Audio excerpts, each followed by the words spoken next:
Bonjour, comment ça va? Dear brothers and sisters in Jesus Christ, I would like to share with you another conversion story of a saint today to help us during this season of Lent that we may also have conversion in our lives by looking at the conversion story of the saints who were sinners once but through their conversion became a saint.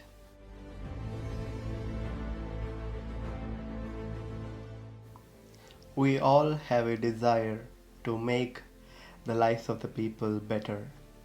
We, as parents, elders, teachers, priests, religious, we always want to bring a change, a good change in the lives of the people, that the people's life may be better and they may live a better life.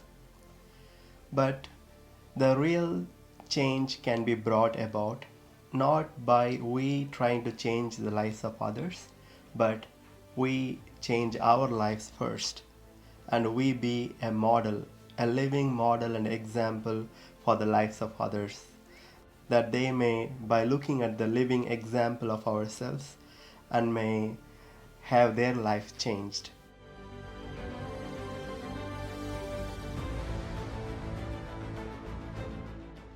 We have a saint today who was the first one to have conversion as a ruler or a leader for the Catholic Church. He became the change. He became the first to change or have conversion that many more, hundreds and thousands more, follow Christ in his rule.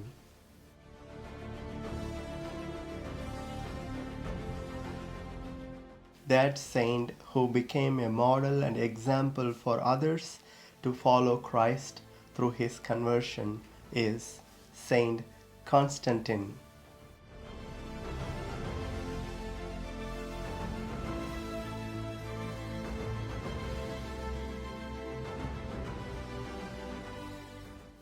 Saint Constantine was the Roman emperor famous for ending the persecution of Christians. He is venerated as a saint in the Eastern Catholic churches and as a 13th apostle of Christ. But the Roman Catholic Church honors him as an important figure in the history of the faith with the title Constantine the Great. Constantine ascended to power in 312 after a famous battle. Before the battle, he had a vision while marching with his army. The cross was rising from the brilliance of the sun, carrying a message that read, "With this sign you will conquer." That night he had a dream in which Christ appeared to him with the same sign of the cross and told him to make this sign into a standard for his army to follow.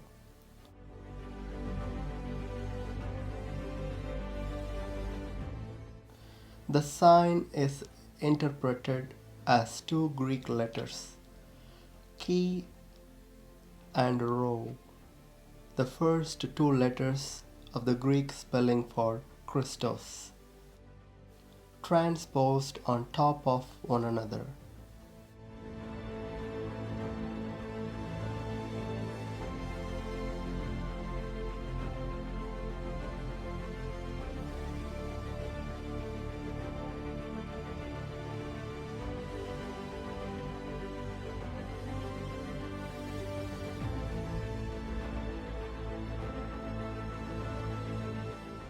And in that battle, his army prevailed. As ruler, Constantine made Christianity a free religion with the famous Edict of Milan in 312.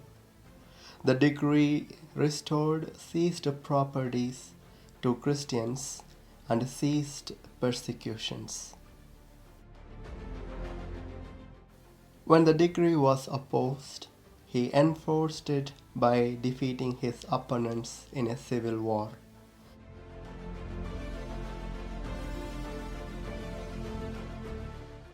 Constantine was a giant during his time, overshadowing even the Pope's rule in the Church. He convened the Council of Nicaea, governed the distribution of land for the Church, established a new capital in the Christian city of Constantinople, and began policies that Christianized the empire.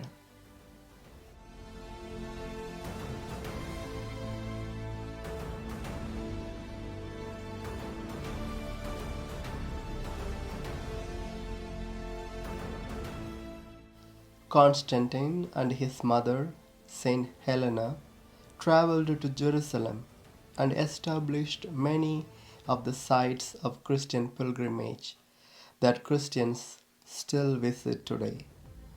Constantine credited with the finding of the site of Golgotha, initiating the first building of the Church of the Holy Sepulchre.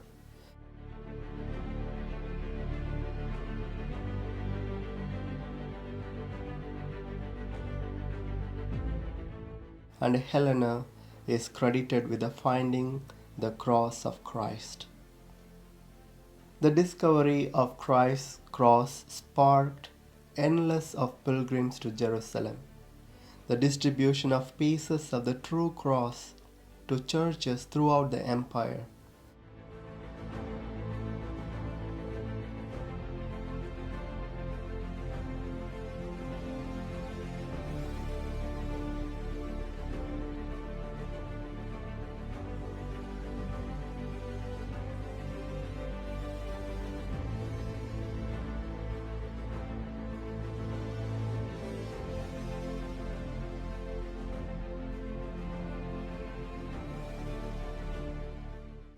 And even our contemporary Good Friday liturgy, which is partially based on the ancient liturgies in Jerusalem celebrating Christ's cross, Christ's humble victory over death.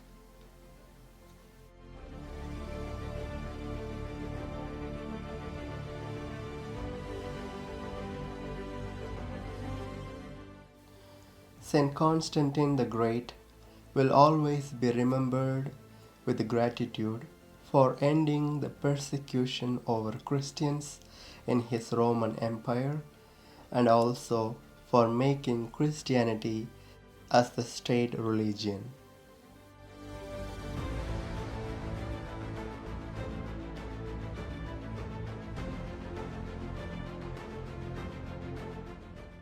I remember the conversion story of Saint Constantine when I learned his conversion story in the elementary school.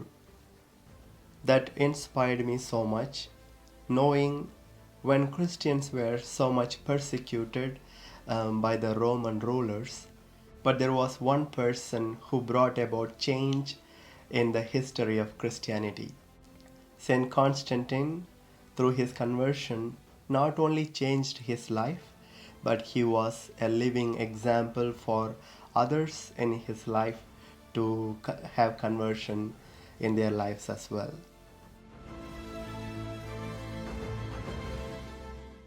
Our Christian church, which enjoys all the establishments today, credits its reward to Constantine for being a change, for being a model and example to bring about change to our Christianity. He established Christianity as the state religion by vanishing all the pagan gods.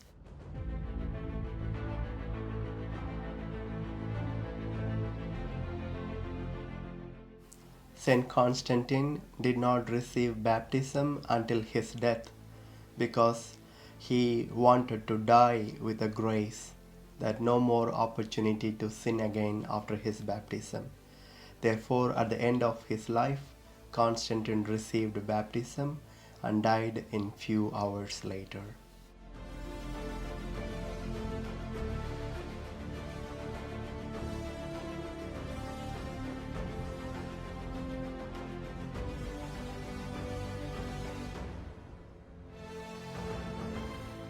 The conversion story of Saint Constantine helps every one of us to understand that we need to be changed in our lives. Instead of trying to change others in our lives, we be a change first, that we be a living example for others to follow, to have change in their lives. May Saint Constantine pray for us. May God bless you and have a beautiful day.